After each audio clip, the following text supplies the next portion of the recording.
둘째 날 기도의 자리에 나오신 모든 분들이 예수님이 누구신지를 바로 알고 그 주님 안에서 나의 정체성을 분명히 깨닫고 주님과 동행하는 삶을 살아가실 수 있기를 주님의 이름으로 축복합니다. 오늘 본문은 마태복음 전체에서 매우 중요한 전환점 역할을 하는 단락입니다. 지금까지 진행되었던 예수님의 갈릴리 사역이 마무리되고 이제는 예루살렘을 향한 여정이 본격적으로 이루어질 것을 보여주고 있기 때문입니다. 이런 중요한 전환점마다 우리가 발견하게 되는 것이 뭐냐 하면 바로 예수님이 누구신가라는 그분의 정체성에 관한 내용이 반드시 나온다라는 겁니다. 계시가 주어지는 겁니다. 사람들이 깨달아내고 알아내는 것이 아니라 하늘로부터 이분이 예수님이 누구신지를 계시해 주는 그러한 일들이 꼭 일어나고 있다라는 것을 우리는 주목해야 되겠습니다. 오늘 본문의 시작은 다시 유대 종교 지도자들과의 만남과 논쟁입니다. 1절을 보시면요, 바리새인과 사두개인들이 예수님을 시험하기 위해서 찾아와서 이런 요청을 하고 있습니다. 1절 하반절에 보시면 하늘로부터 오는 표적 보이기를 청하니 라고 말합니다. 하늘로부터 오는 표적을 좀 보여봐라, 그렇게 예수님을 시험하기 위해서 그들은, 종교 지도자들은 요청을 하고 있는 겁니다. 정말 알고 싶어서가 아니었습니다. 예수님이 어떤 표적을 행하시기라도 한다면 어떤 꼬투리라도 잡아내서 예수님을 곤란하게 만들기 위해서 이런 요청을, 즉 시험하기 위해서 이런 요청을 하고 있는 겁니다. 지금까지 예수님은 이미 수많은 표적들을 보여주셨지 않습니까? 지금까지 보여주신 표적들은 하늘의 표적이 아니라 무슨 땅의 표적들이었다는 말입니까?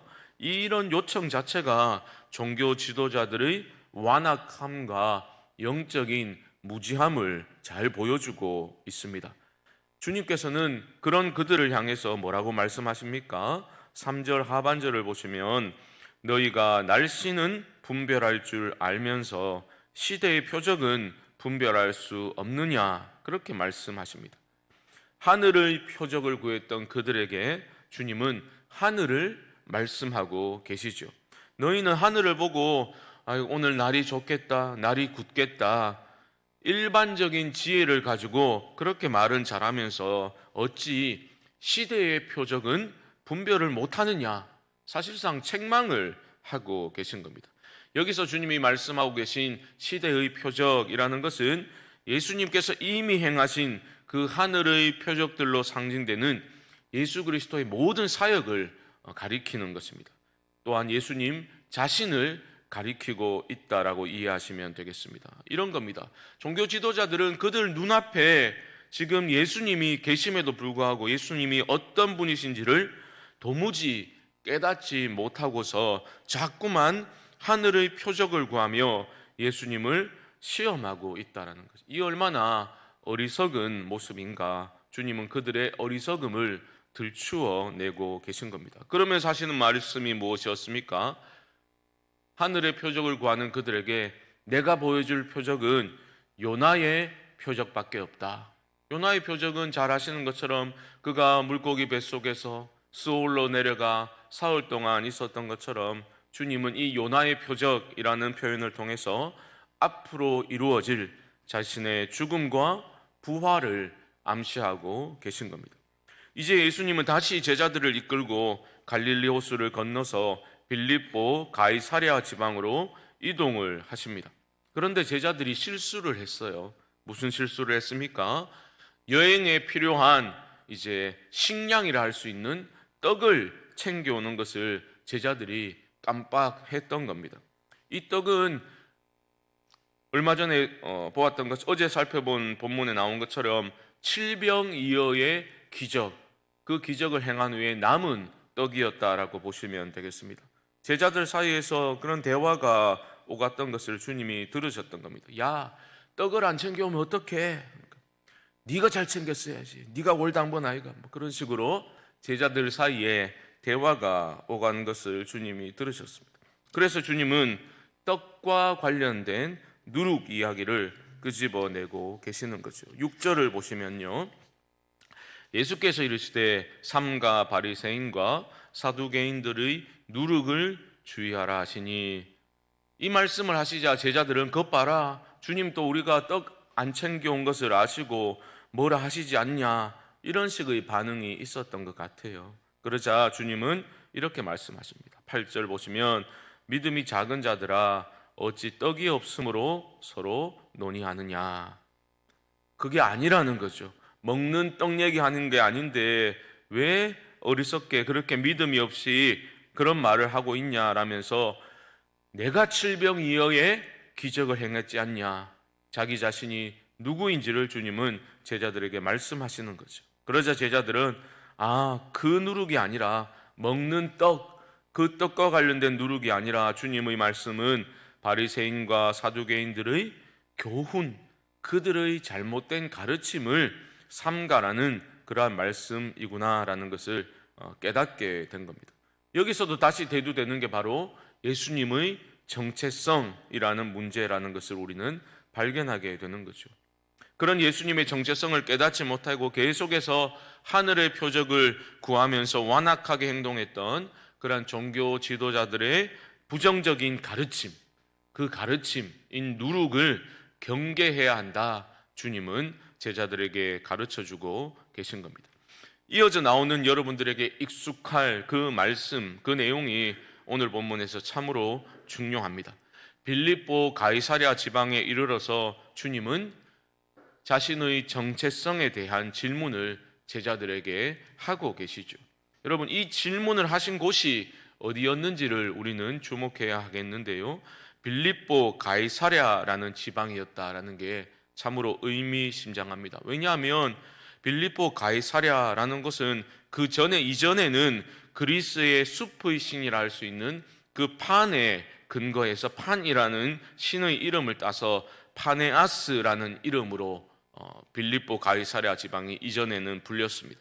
그리고 이것은 황제 숭배 사상이 아주 깊이 물들어 있었던 곳이기도 합니다.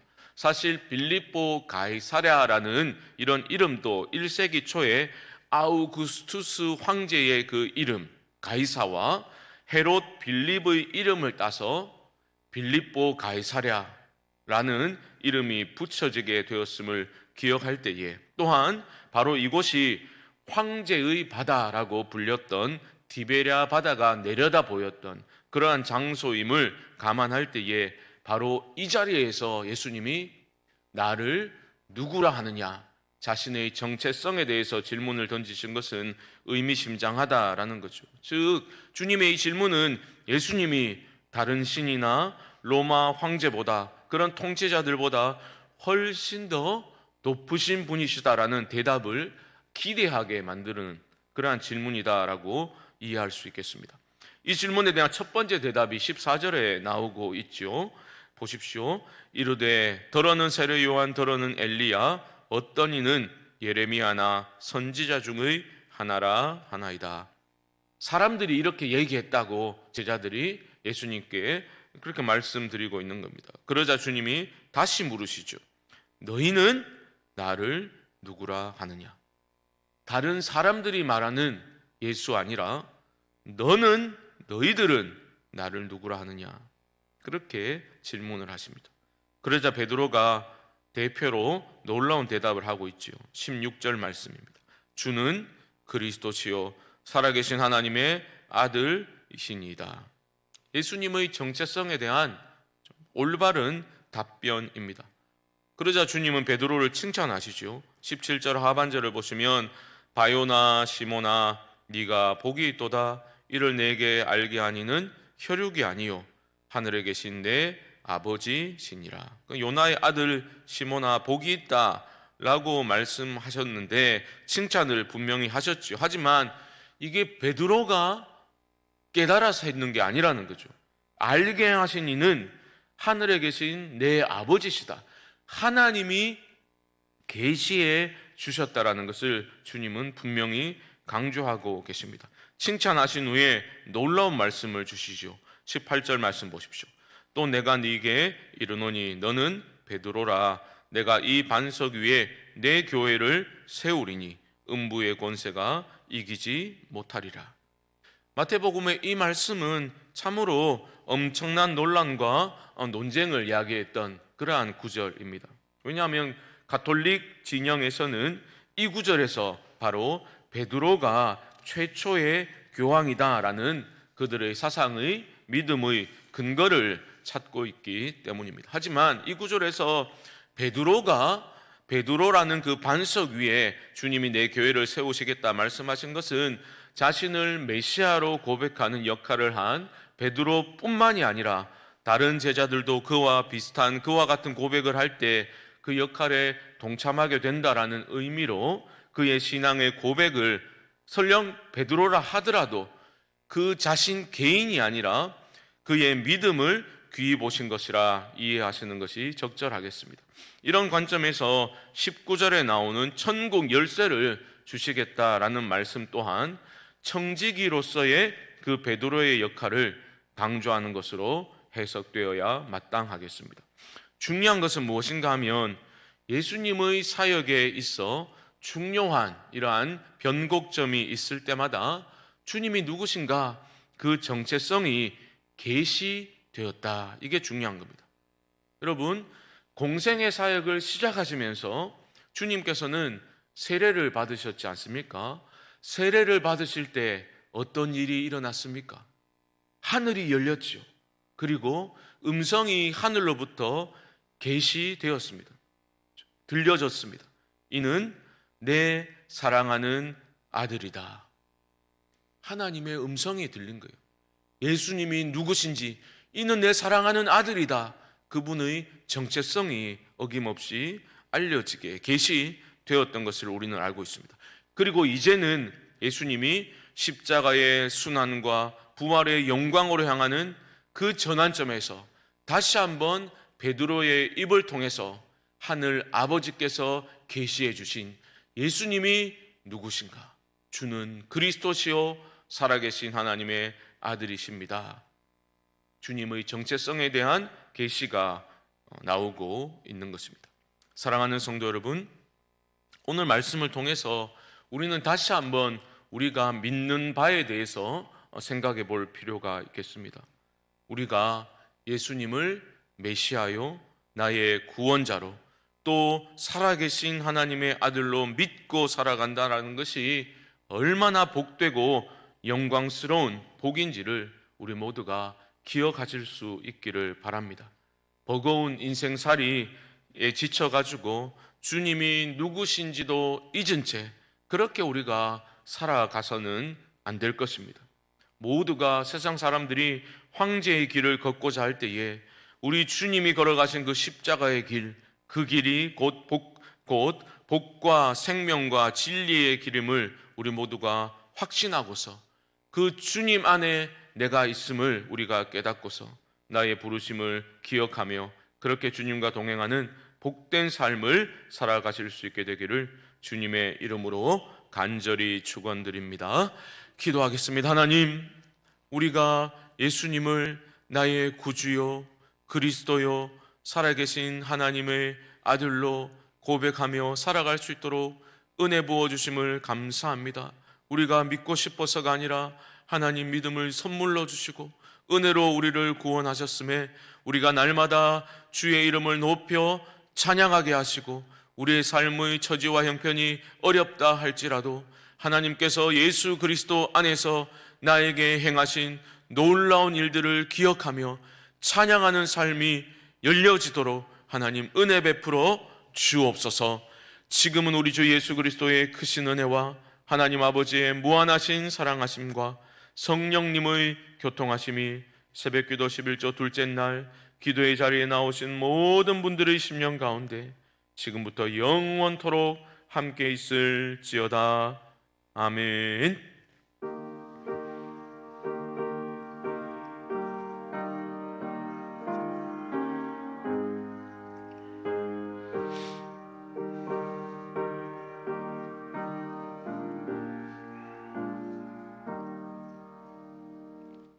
우리 우리 합심을 한번 기도하겠습니다. 너희는 나를 누구라 하느냐? 주님이 우리에게도 나에게도 질문을 하셨습니다. 그 질문에, 주님의 질문에 분명한 나의 답변을 이 아침에 올려드리며 다시 한번 믿음의 삶을 살기를 다짐하고 그 주님의 이름을 높이는 그러한 삶이 되어지도록 하나님 나에게도 은혜를 베풀어 주옵소서. 기도하시기 바랍니다. 금요일은 나라와 민족을 위해서 기도합니다. 하나님, 우리나라를 불쌍히 여겨주시고 특별히 한국교회가 복음으로 돌아갈 수 있도록, 능력을 회복할 수 있도록 하나님 긍휼을 베풀어 주옵소서.